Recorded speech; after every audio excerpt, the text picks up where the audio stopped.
Thank you, Judge Smith. Good morning, and may it please the court. We're here today because the film doesn't lie.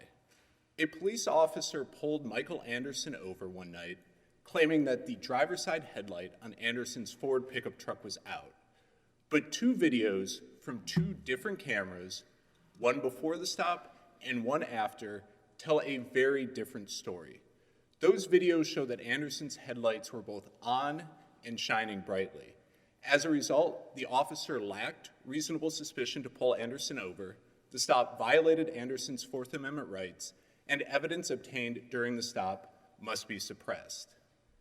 This court has held that video evidence is entitled to a presumption of reliability and significant evidentiary weight. But from the beginning of this case, the government has said, don't look at the video. That is not the best evidence. And from the beginning of the case, Anderson has said, examine the video carefully. This is the best evidence.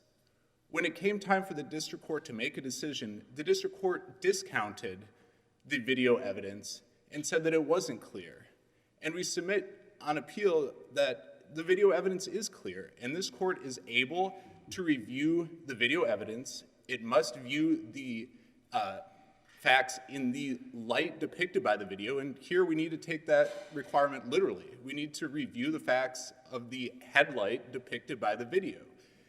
And in our briefs, in the opening brief at page 16 and in our reply brief at page 1, we show a zoomed-in view of the videos, again, one video before the stop, one video after the stop, that show that Anderson's headlights were both on. And so, assuming that the district court did look at the videos, that says that they can't tell, should we look at the videos ourselves and override their determination, and what authority is there for that? Absolutely, Judge Elrod. This court has said that you all have to view the evidence as depicted by the video. Even if the district court, there's uncertainty? Absolutely, and so in our 28J letter that we submitted last week, there's a First Circuit case that deals with a very similar situation. In that case, it was a video and audio recording, and the issue was whether an officer said no after the defendant asked, can any of this be used against me? And there the district court, said in its order, it repeatedly viewed the video, listened to it, and it just couldn't tell whether, it was unintelligible, whether the officer said no or not. And the First Circuit admitted that it was a close question. It was a difficult case. There's a bunch of people speaking at the same time. It wasn't an obvious answer, but when they reviewed it, they said, yes, we can tell that he actually said no. So we're allowed to go behind and substitute our judgment in these video cases. Is that, we've said that before in maybe Castillo or something? Is that, what case have, so I think we're allowed to say, no, you're wrong, it is clear. I think, and it controls. The Wright case that we cite in our brief is the most recent time that this court has said that, and that was just earlier this year. But this goes back to a Supreme Court case, Scott v. Harris, where Justice Scalia said, when you're deciding, and that was on summary judgment, but the same thing, we don't need to take this evidence as viewed by the district court because we can look at it ourselves. This isn't a case where we have testimony on the stand and we have to make credibility determinations. This is something that we can look at, or this court can look at, and determine whether his headlights were on or not. And so there's no deference due. I just want to briefly touch on the district court thought that Mr. Anderson's so-called admission was the strongest evidence.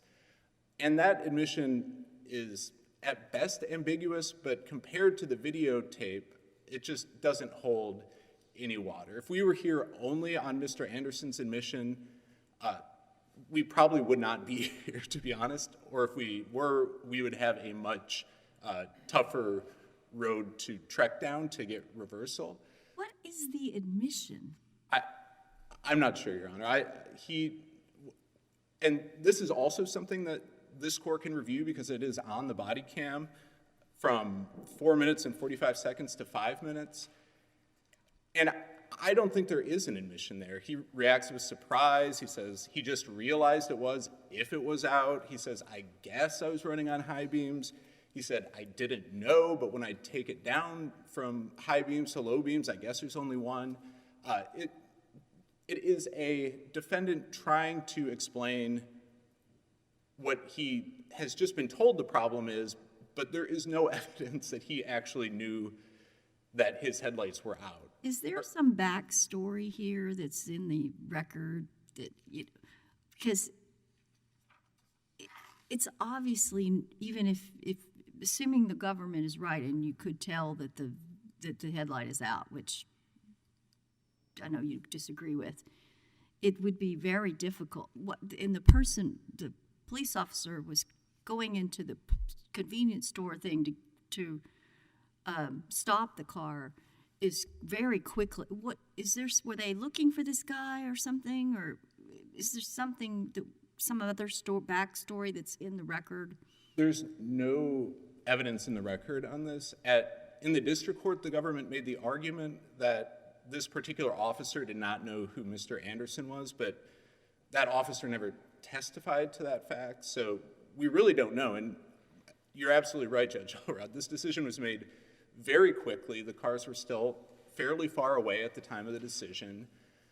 And the officer pulled into the parking lot at an angle that you can't tell when the truck actually comes by whether his headlights were on.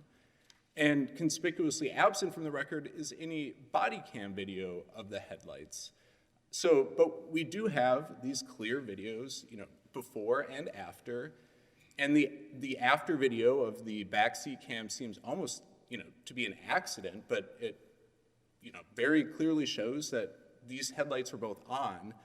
I want to briefly touch on that. Let's look at specifically what he said and what you may have referred to as his admission. So the officer says that he had pulled him over because the left front headlight is out. That's what I pulled you over for. Mr. Anderson says, oh, yeah. And then the officer, has it been like that for a while? Anderson, no, I just realized it was because I guess it was running on high beams.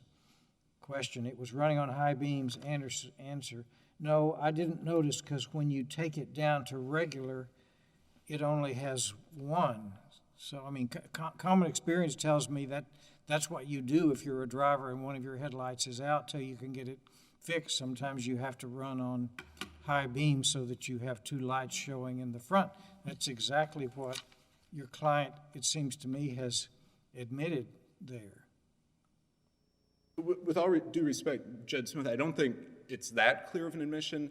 And the very first thing he said when the officer pulled him over that wasn't included in that little exchange is, really? The officer tells him, your headlights are off, and the first thing he says is, really? And he keeps saying, I just realized it was. I didn't know, I guess. But again, aside from the admission, so-called admission, I don't think it's an admission, the video evidence, we have to view the evidence as depicted by those videos. Again, if we were here solely on his statement, we would have a very tough road, and I doubt that y'all would have invited us to New Orleans to argue about it. But we have the video evidence that's due a presumption of reliability, and this court can review the evidence itself and see that the headlights were on. So we would ask that this court reverse the district court's order denying the motion to suppress and vacate Mr. Anderson's conviction. It's confusing to me that the magistrate judge relied on this alleged omission because it's after the fact. Doesn't it have to be before? So you can't establish some reason that it was okay to pull the person over based upon something they said after the fact. Can you help me with that? That's right, Judge Elrod. I think we also had the officer's testimony. So I guess the magistrate judge somewhat thought that Mr. Anderson's statement backed that up, I guess. But that's right. We have to rely on, So the officer's statement that his headlight was out, and that's the basis, and I observed that. That's the That seems to basis. be. Okay. Yes, Judge Elrod. If there aren't any other questions, we'd ask the court to reverse and vacate Mr. Anderson's convictions. You've saved time for rebuttal. Thank you, Mr. Hennies. Ms. Durbin?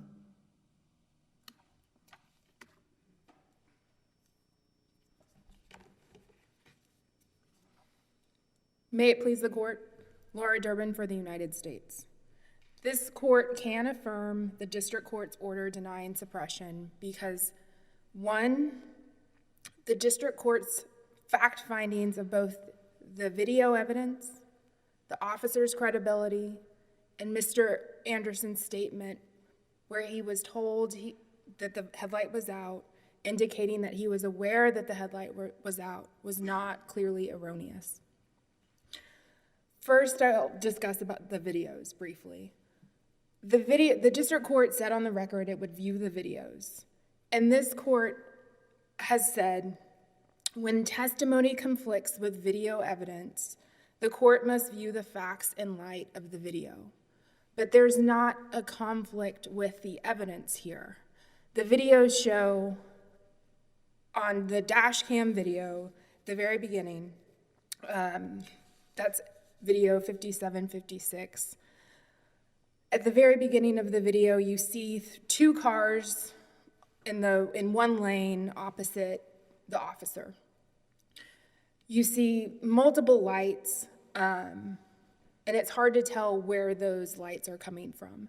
The officer then turns perpendicular in front of Mr. Anderson. At that moment, I just want to stop you because now you're agreeing that you can see two headlights. the government has maintained that you can see two headlights. Well, when I look at the video, I can see two headlights in two different places that seem to be one directly across from the other, which looks like two headlights shining on the front of one vehicle. You agree that it looks like that when you look in the video?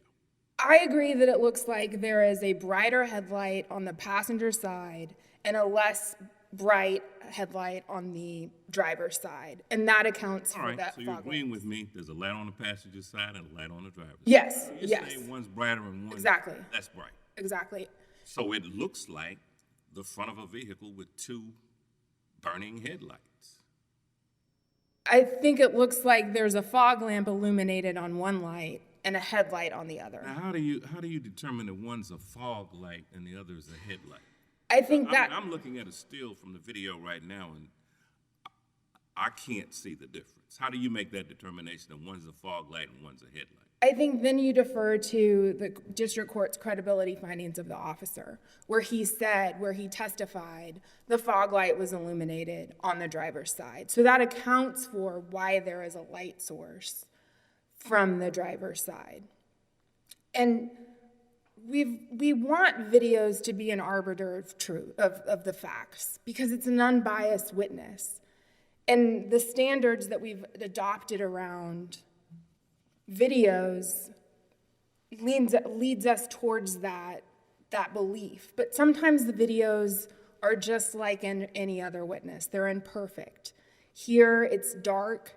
The district court noted that the videos were not of great quality. I forget the exact language the district court used. And sometimes videos don't capture everything. And so the district court is in this position of, just like any other fact findings, determining what happened.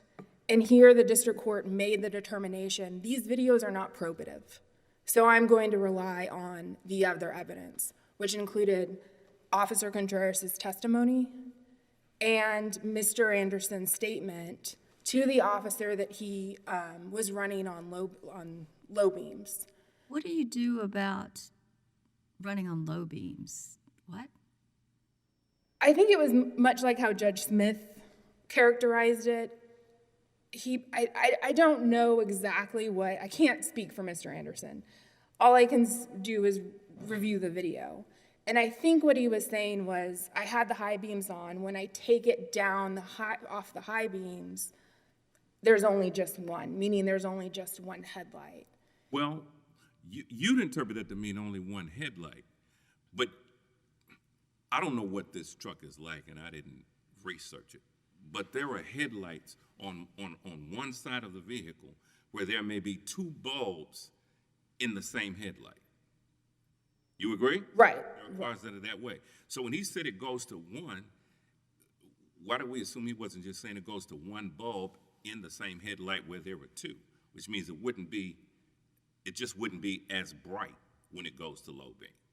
I mean, you could assume that, but you still have the testimony of the officer and the video showing less bright lights.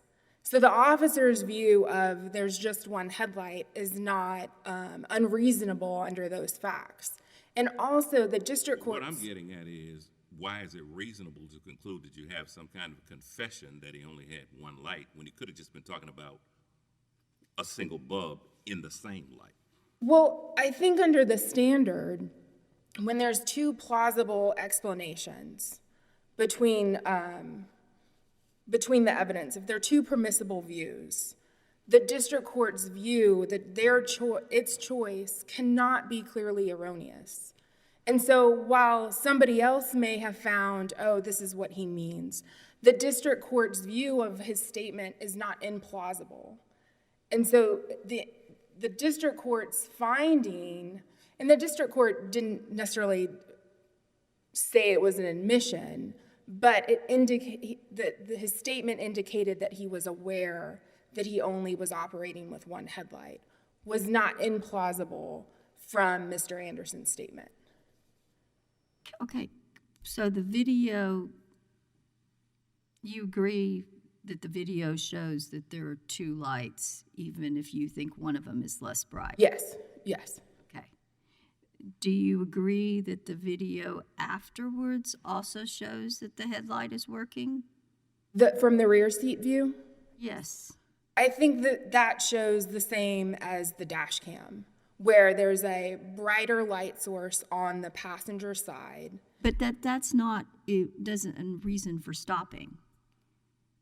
If the headlight was out? If one is brighter than the other. I think it indicates how the district court viewed it and how the officer testified that the light that you see on the driver's side was a fog lamp or a parking light, and that the headlight was not illuminated. And that's a violation under the transportation code.